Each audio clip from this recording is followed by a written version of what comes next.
स्वाहा तस्सवितुर्वरेण्यं भर्गो देवस्य धीमहि धियो यो नः प्रचोदयात्। ओम परमात्मने नमः।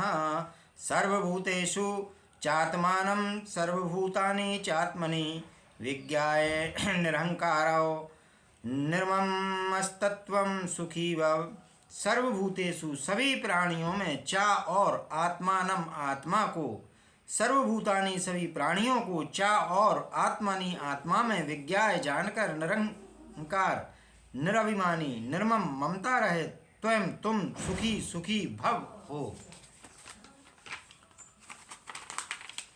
सभी प्राणियों में आत्मा की और आत्मा में सभी प्राणियों की अनुभूति करता हुआ अभिमान से उन्मुक्त होता हुआ अर्थात निरभिमानी होता हुआ ममता रहित अर्थात अपने पराये से ऊपर उठता हुआ तू सुखी हो।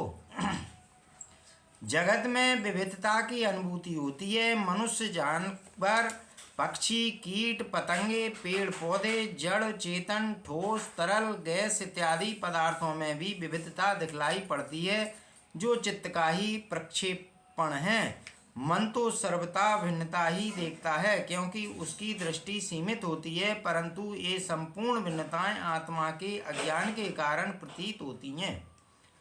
जिसने इस आत्म तत्व को जान लिया उसकी इस अनेकता की भ्रांति समाप्त हो जाती है। उसे यह ज्ञात हो जाता है कि यह संपूर्ण ब्रह्मांड उसी एकत्व आत्मा के विभिन्न रूप हैं। इन सब के भीतर एक ही चैतन्य स्वरूप है। जैसे दूध से कई प्रकार की मिठाइयाँ तथा पदार्थ बनते हैं, वैसे ही आत्मा सबका कारण है।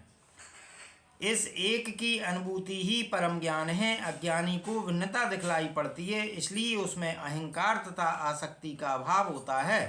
राग, द्वेष, ईर्षा, लोभ, मोह होता है। महर्षि कहते हैं कि तू आत्मा को प्राप्त हो गया है, इसलिए तूने यह स्पष्ट रूप से जान लिया है कि सभी भूत पदार्थों में आत्मा का वास है और सब भूत आत्मा ही हैं, दोनों अभिन्न हैं। इसलिए तू निरअभिमानी और उसी प्रकार की ममता से रहित है, अर्थात तेरेपन मेरेपन से ऊपर उठा हुआ है।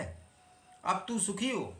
यह कथन उसी प्रकार वैज्ञानिक है जिस प्रकार वैज्ञानिक विद्युत तथा पदार्थ को अभिन्न मानते हैं।